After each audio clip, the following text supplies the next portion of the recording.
ବୟସର ମଣିଷମାନେ ଆମଠୁ ଠିକ୍ ସମୟରେ ପ୍ରଭୁ ଉପାୟ ଶୂନ୍ୟ ଥିଲାବେଳେ ତୁମେ ଆସିଥିବାରୁ ତୁମ ଦୟାରେ ପ୍ରଭୁ ଆମେ ସ୍ୱର୍ଗ ରାଜ୍ୟକୁ ଯିବୁ। ନହେଲେ ଆମର ପୂର୍ବପୁରୁଷମାନେ ଯେପରି ନରକକୁ ଯାଇଛନ୍ତି ଆମେ ସେହିପରି ନରକକୁ ଯାଇଥାନ୍ତୁ। ମାତ୍ର ନିରୁପାୟ ଥିବା ସମୟରେ ତୁମେ ଆସିଲ, ତୁମର ଜୀବନ୍ତ ବାକ୍ୟ ଆଜି ଆମମାନଙ୍କୁ ଦେଲ। ଆମେ ଉପାୟ ଶୂନ୍ୟ ହେଇକରି ଥିଲୁ, ଆଜିର ବିଷୟ ଯାକ କେହି ଜାଣିନଥିଲୁ, କିନ୍ତୁ ଆଜି ଆମମାନଙ୍କୁ ଜଣାଇଲୁ।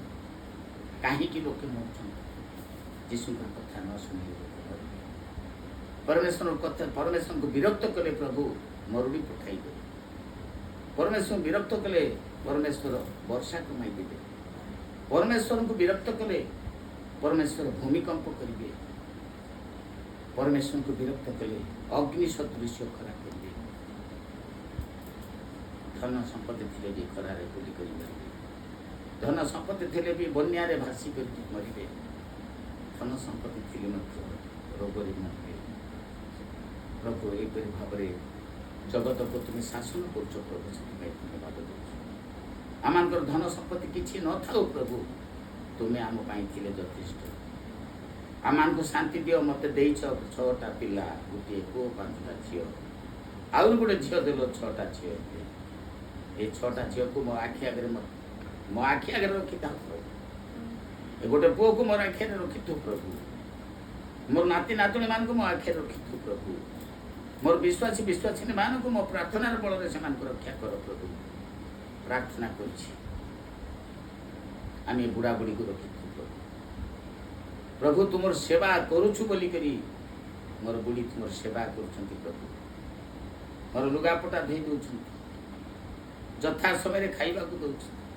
ସେ ବୃଦ୍ଧ ହେଲେ ମଧ୍ୟ ପ୍ରଭୁ ଯେଉଁ ସେବା କରୁଛନ୍ତି ବୋଲି ମୋ ପାଇଁ ତାଙ୍କୁ ତୁମେ ବଞ୍ଚାଇ ରଖିଛ, ଧନ୍ୟବାଦ ଦେଉଛି। ଆଜି ଯେଉଁ ରୋଗ ତାକୁ ଆସିଛି ପ୍ରଭୁ, ତୁମ ଦୃଷ୍ଟିରେ ସେହି ରୋଗ କିଛି ନାହିଁ, ଯେହେତୁ ତୁମରି ଦାସର ସେବା କରିବା ପାଇଁ ତାକୁ ବଞ୍ଚାଇ ରଖିଛ। ମୁଁ ଆଶା କରିଛି ନିଶ୍ଚୟ ମୋ ପ୍ରାଣ ଥିବା ପର୍ଯ୍ୟନ୍ତ ସେ ବଞ୍ଚିଥିବ। ତୁମେ ତାଙ୍କୁ ବଞ୍ଚାଇବ ମୋର ସେବା କରିବା ପାଇଁ ମୁଁ ବିଶ୍ୱାସ କରୁଛି। ସେହିପରି ମୋ ପୁଅ ଝିଅମାନେ ତୁମର ସେବା କରିବେ, ସେଥିପାଇଁ ସେମାନଙ୍କୁ ମୋତେ ବଞ୍ଚାଇବ ପ୍ରଭୁ। ପ୍ରିୟ ପ୍ରଭୁ, ମୋ ନାତି ପୁତି ବିଶ୍ୱାସିନୀ ପୁତ୍ରା ସମସ୍ତେ ଯେତେ ଅଛୁ ପ୍ରଭୁ, ଯୀଶୁ ନାମରେ ଆମେ ଖ୍ୟାତ ଅବିଖ୍ୟାତ। ମୋ ବାପାଙ୍କ ଧର୍ମରେ ଆମେ ଯେତେ ଅଛୁ ପ୍ରଭୁ, ସମସ୍ତଙ୍କୁ ଯୀଶୁ ନାମରେ ତୁମେ ଦୀର୍ଘଜୀବୀ ଦେବା ପ୍ରଭୁ। ପ୍ରଭୁ ଆସ, ନିବେଦନ କରୁଛୁ। ପବିତ୍ରର ପୁଅ ଗୋଟେ କାଳ ଭାଇନା, ତାଙ୍କୁ ତୁମେ ନେଲ ପ୍ରଭୁ। ସେ ବର୍ତ୍ତମାନ କବରରେ ବିଶ୍ରାମ ପାଇଛନ୍ତି। ଦିନ ଆସିବ, ସମସ୍ତଙ୍କ ସହିତ ତାଙ୍କୁ ତୁମେ ଆମ ସାକ୍ଷାତ ରକ୍ଷା କରିବ।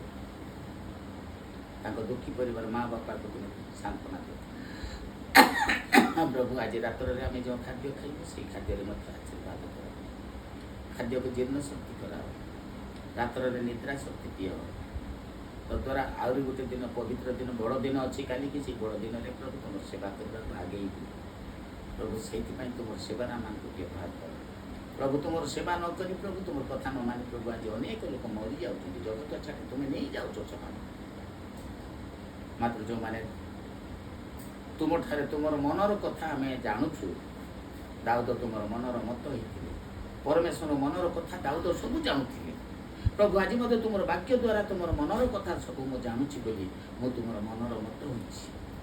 ମୋ ପରିବାର ସବୁ ତୁମ ମନର ମତ ହେବୁ ପ୍ରଭୁ। ଏହିପରି ଆଶୀର୍ବାଦ ଆମମାନଙ୍କ ପ୍ରତି ରଖ। ତୁମ ନାମରେ ଆମେ ଦୀର୍ଘଜୀବୀ ହେବୁ।